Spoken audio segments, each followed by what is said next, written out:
Hello hi, இன்றைக்கி நம்ம என்ன பார்க்க போகிறோன்னா தயிர் வடை எப்படி செய்கிறதுன்னு பார்க்கலாம் வாங்க. அதுக்கு தயிர் வடை செய்கிறதுக்கு உளுந்து மாவு நல்லா அரைச்சி எடுத்து வச்சாச்சு.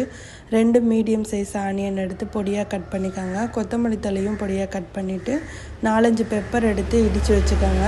தேவையான அளவு உப்பு, வெங்காயம், கொத்தமல்லி தழை, பெப்பரு, தேவையான அளவு சால்ட்டு இதெல்லாம் சேர்த்து நல்லா மிக்ஸ் பண்ணிக்கோங்க. உங்களுக்கு வேணும்னா பச்சை மிளகாய் இதில் ஆட் பண்ணிக்கோங்க. நான் பச்சை மிளகாய் சேர்க்கலை, காரம் சேர்க்க வேணான்னு நான் பச்சை மிளகாய் சேர்க்கலை. நீங்கள் வேணும்னா அதில் சேர்த்துக்கோங்க. இந்த பாருங்கள், நல்லா மிக்ஸ் பண்ணி இந்த பதத்துக்கு வரணும். இப்போ ஒரு கடாயில் எண்ணெய் காஞ்சிட்ருக்கு. இப்போ நம்ம வடை தட்டி அதில் போட்டுடலாம். இது ஈஸியாகவே செஞ்சு முடிச்சிடலாம். ஒரு 1/2 hour இருந்தாலே நம்ம நல்ல தயிர் வடை ரெடி பண்ணிடலாம். இது மாதிரி நீங்களும் செஞ்சு பாருங்கள். இப்போ நான் வடை போட்டுட்டேன். நல்லா ப்ரௌனாக வர வரைக்கும் போட்டுட்டு ஒரு பாத்திரத்தில் மாற்றிக்கலாம். இப்போ பாருங்கள், ஒரு பாத்திரத்தில் மாற்றியாச்சு.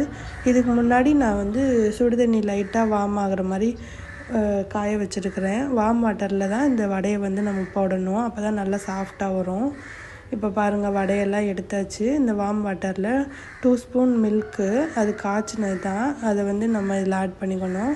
இப்போ அந்த வடையை அதில் போடணும். நல்லா ஊறினா தான் நல்லா சாஃப்டாக இருக்கும் மெதுவடை. இப்போ நான் அந்த தண்ணியில் நல்லா முங்குற அளவுக்கு வடையை போட்டு ஒரு 10 minutes ஊற வச்சிடணும்.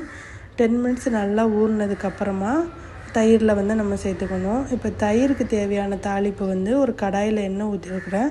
அதில் கடுகு, வரமிளகா 2 போட்டுட்டு நல்லா தாளிச்சுக்கணும். அதை இந்த தயிரில் ஆட் பண்ணிவிட்டு இப்போ பாருங்கள், அந்த வடையை அதில் போட போகிறோம். வடையை போட்டாச்சு அதில்.